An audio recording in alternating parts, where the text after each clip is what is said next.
Delhi liquor scam కేసులో కీలక పరిణామం చోటు చేసుకుంది. ఈడీ అధికారులు ఈ కేసుకు సంబంధించి తాజాగా రెండో ఛార్జ్ షీట్ దాఖలు చేశారు.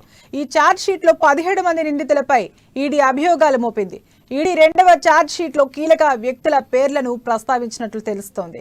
ఈడీ రెండో ఛార్జ్ షీట్ లో Delhi CM Kejriwal, BRS MLC Kavitha, YCP MP Magunta పేర్లు ఉన్నట్లు సమాచారం. హవాలా రూపంలో వచ్చిన నిధులను గుజరాత్ ఎన్నికల ప్రచారానికి ఆప్ వాడుకుందని ఈడీ పేర్కొంది. ఇక లిక్కర్ స్కామ్ లో దాఖలైన రెండో ఛార్జ్ షీట్ పై TPCC working president Mahesh Kumar Goud స్పందించారు. ఇదంతా బీజేపీ బీఆర్ఎస్ కలిసి ఆడుతున్న డ్రామా అని, ప్రజల దృష్టి మళ్లించేందుకు ఇదంతా చేస్తున్నారని చెప్పారు. రెండోసారి ఛార్జ్ షీట్ లో పేరు దాఖలు చేశారని, కానీ ఇంతవరకు ఎలాంటి చర్యలు తీసుకోలేదని అన్నారు.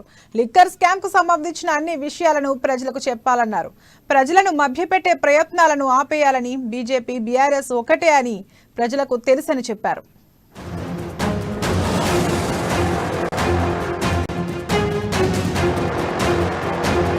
ఈడీ విడుదల చేసిన రెండవ ఛార్జ్షీట్లో చాలామంది ప్రముఖుల పేర్లు చేర్చినట్టుగా వార్తలు వస్తూ ఉన్నాయి.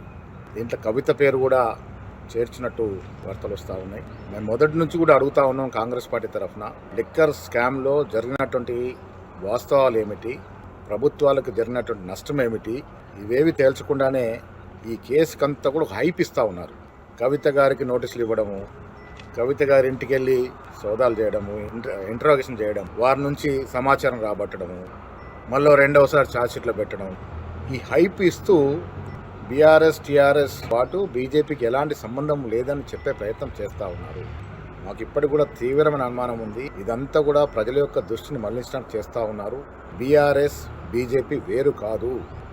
ఎన్నికలు సమీపిస్తున్న ఈ వేళ ఈ హైప్కి తెరదీశారు తప్ప